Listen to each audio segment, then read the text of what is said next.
Kali ini kita akan membacakan sebuah kisah tentang seorang anak yang suka mengeluh. Di suatu sore, seorang anak datang kepada ayahnya yang sedang membaca koran. "Oh ayah, kata seorang anak. "Ada apa?" tanya sang ayah. "Aku capek, sangat capek. Aku capek karena aku belajar mati-matian untuk mendapatkan nilai bagus. Sedangkan temanku bisa dapat nilai bagus dengan mencontek.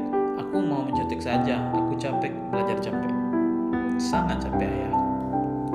Aku capek karena aku harus terus membantu ibu bersih-bersih rumah. Sedangkan temanku punya pembantu. Aku ingin kita punya pembantu saja. Aku capek ayah. Aku capek karena aku harus menabung. Sedangkan temanku bisa jalan-jalan terus tanpa harus menabung. Aku ingin jalan-jalan ayah.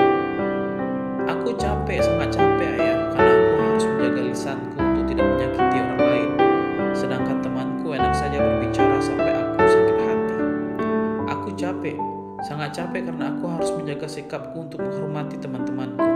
Sedangkan teman-temanku seenaknya saja bersikap kepadaku. Aku capek ayah. Aku capek menahan diri. Aku ingin seperti mereka. Mereka terlihat senang. Aku ingin bersikap seperti mereka ayah." Sang anak mulai menangis. Kemudian sang ayah hanya tersenyum dan mengelus kepala anaknya sambil berkata, "Anakku, ayo kita ikut. Ayah akan menunjukkan sesuatu kepadamu." Lalu sang ayah menarik tangan sang anak, kemudian mereka menyusuri sebuah jalan yang sangat jelek. Banyak duri, serangga, lumpur, dan ilalang.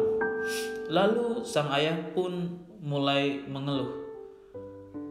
"Ayah, mau kemana kita?" kata si anak. "Aku tidak suka jalan ini.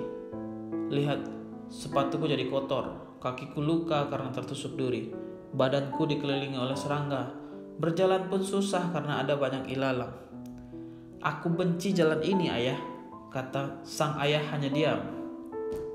Sampai akhirnya mereka sampai pada sebuah telaga yang sangat indah. Airnya sangat segar dan banyak kupu-kupu, bunga-bunga dan cantik, dan pepohonan yang sangat amat rindang. "Wah, tempat apa ini ayah? Aku suka," kata sang anak. "Aku suka tempat ini." Sang ayah hanya diam dan kemudian duduk di bawah pohon yang rindang beralaskan rumputan hijau. "Kemari anakku, ayo duduk di samping ayah," ujar sang ayah. Lalu sang anak pun ikut duduk di samping ayahnya. "Anakku, tahukah kau mengapa di sini begitu sepi, padahal tempat ini begitu indah?" "Tidak tahu ayah, memangnya kenapa?" Anak berbicara seperti itu. "Itu karena orang yang tidak mau menyusuri jalan yang jelek tadi, padahal mereka tahu ada telaga di sini. Mereka tidak bisa bersabar dalam menyusuri jalan itu." "Oh, berarti kita orang yang sabar ya ayah. Alhamdulillah. Nah, akhirnya kau mengerti," kata sang ayah. Dijawab oleh anak, "Mengerti apa? Aku tidak mengerti." "Anakku, butuh kesabaran dalam belajar, butuh kesabaran dalam bersikap baik, butuh kesabaran dalam kejujuran, butuh kesabaran dalam setiap kebaikan agar kita mendapat kemenangan. Seperti jalan yang tadi, bukankah kau harus sabar saat ada duri melukai kakimu? Kau harus sabar saat lumpur mengotori sepatumu. Kau harus sabar melewati ilalang. Dan kau pun harus sabar saat dikelilingi serangga. Dan akhirnya semua terbayar kan? Ada telaga sangat indah. Seandainya kau tidak sabar, apa yang kau dapat? Kau tidak akan mendapatkan apa-apa anakku. Oleh karena itu bersabarlah." "Tetapi ayah, tidak mudah untuk bersabar." "Aku tahu," kata sang ayah. "Oleh karena itu ada ayah yang menggenggam tanganmu agar kau tetap kuat. Begitu pula hidup. Ada ayah dan ibu yang akan terus berada di sampingmu agar saat kau jatuh kami bisa mengangkatmu.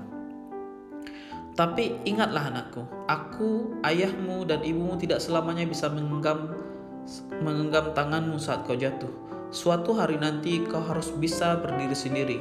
Maka jangan pernah kau gantungkan hidupmu pada orang lain. Jadilah dirimu sendiri seseorang pemuda muslim yang kuat, yang tetap tabah dan istiqomah karena ia tahu ada Allah di sampingnya. Maka kau akan mendapatkan dirimu tetap berjalan menyusuri kehidupan saat yang lain memutuskan untuk berhenti dan pulang. Mereka Dan kau tahu akhirnya kan? Ya ayah, aku tahu. Aku akan dapat surga yang indah, yang lebih indah dari telaga ini. Sekarang aku mengerti. Terima kasih ayah.